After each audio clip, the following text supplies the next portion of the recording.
Hey you guys, it's Paula Wilhite again, here today with you at Issa Vibe, Real Talk Real Estate. Today, Prentice couldn't be with us, but the rest of our crew is, so we're going to go around and we're going to introduce ourselves. My name is Jared. You're here. I'm an agent with Paula Wilhite and Associates Real Estate Team. What's poppin'? Hello, everyone. It's the Mortgage Champ Cam with Big Valley Mortgage. Welcome to today's show.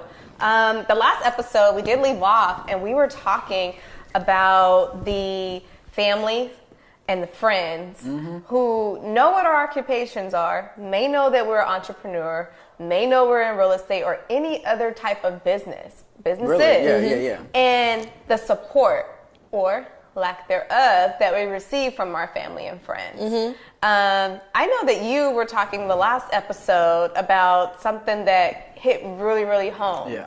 Do you care to share a little bit about that and maybe how it made you feel, or, were you being a silent realtor, or just elaborate a little bit? So definitely not.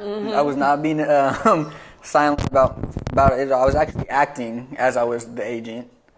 I learned of when I was, showing, you should look at this house. And it was, we already have an offer on that house. Well, how? Because it wasn't with me. So that's kind of how I found out.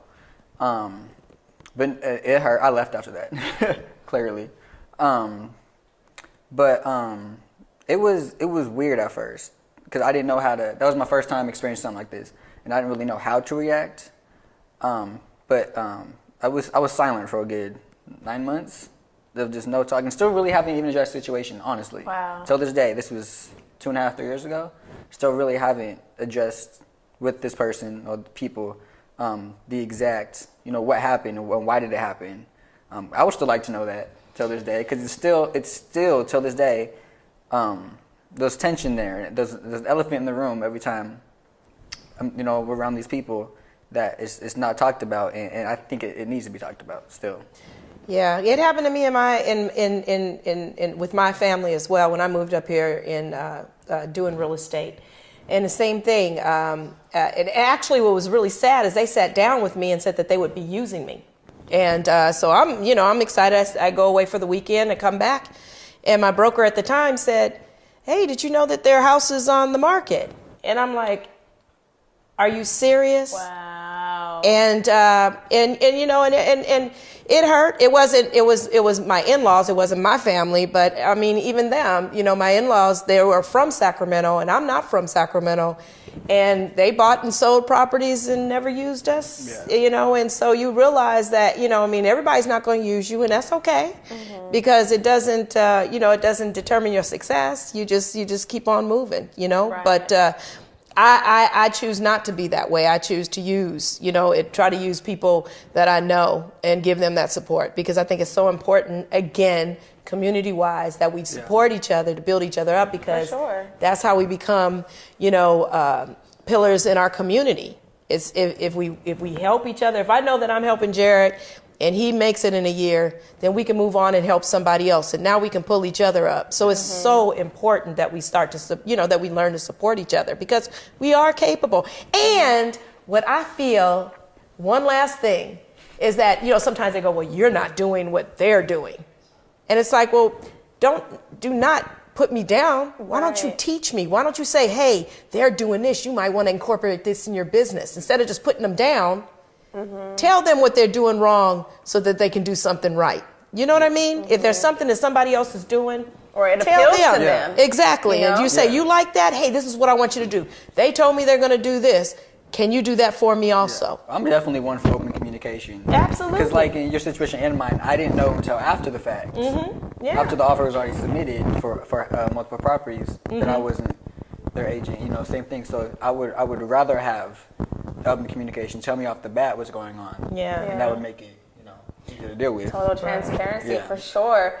When I said being a silent agent, just to clarify those that may not know, a lot of times we are lenders or we are realtors, and silent agent means that, everybody in your circle professionally knows who you are and what you do, but maybe you don't advertise it on social media, on your personal platforms, or maybe when you're at, Thanksgiving table and you guys are talking about things, you're not saying, oh, did you know I'm a realtor? Hey, I did this, and sharing that knowledge. So I think it's very important to clarify that.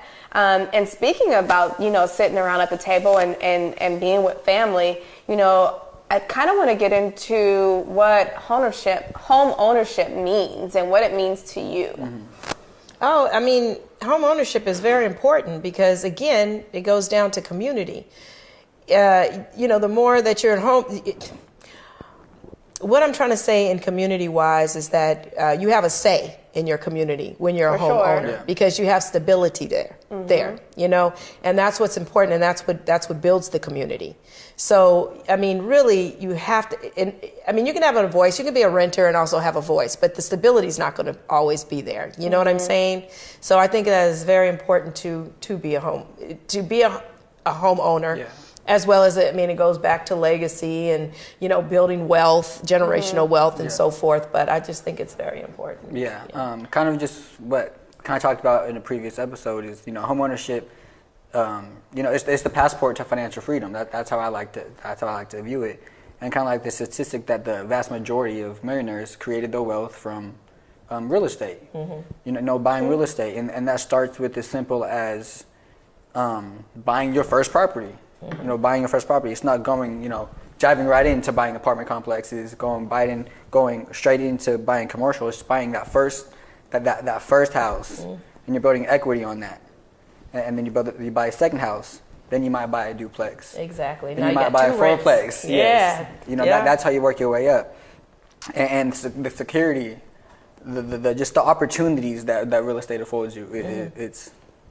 Yeah, for sure. I think that, we're put on here for a purpose and to serve and all of that. But with all this land, I think about, not just here, but with all this land, you got to have a piece of it. Maybe where you live is affordable and you can buy just the land, not even the house, because over time that also appreciates and it establishes equity. Then you think about, okay, well, you can buy a single family residence. You can buy a multi-family residence like a duplex, fourplex, halfplex or whatnot.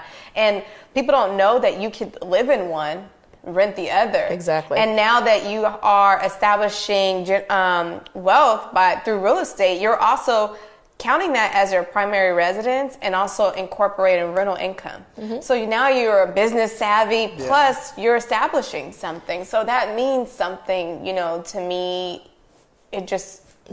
It means something. Yeah, but not only that, you just brought up a good point when you were talking about the land and stuff, but you don't always have to buy in California either. Absolutely. California real estate is pretty expensive. It's like the Saks Fifth Avenue. Absolutely, but there are other areas in that you can purchase because their equity is going to go up as well, and maybe that equity is going to be able to get you the house that you can in California. Yeah. But there's so many different things. Even, we've talked about it, Jared, as far as, kids going to school. They're paying how much money are they paying when they're staying in those dorms? What if they got together and they purchased a piece of property and let people rent from them?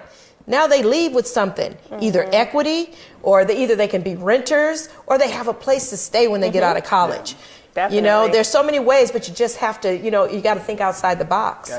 For sure. And I think that's a few topics that, we just kind of brought up. So one, you don't have to just buy in the state that you're living in, whether you live like in a California, Florida, or New York. Those are the Saks Fifth Avenues. Yeah. But you could go to like places like Detroit, St. Louis, Ohio, Atlanta. And that's like the rocks. Texas. Where you can get a house and some accessories and everything for not even half of the price that you can get here. So I think that's another topic for another episode. You also mentioned some other things that we definitely should, move on to the next episode. But wow, you guys, I'm just so excited for Issa Vibe and Real Talk Real Estate because we are candid and there's so many different things that we have the ability to talk about. And we certainly want you guys to weigh in, ask us questions, like us on Facebook, come reach out to us on our personal Instagram, Facebook, websites. I'm so happy to be here. Everything. You guys. I really am. I'm missing Prentice too, and he will definitely return back on another episode of Issa Vibe. Issa Vibe. Cheers.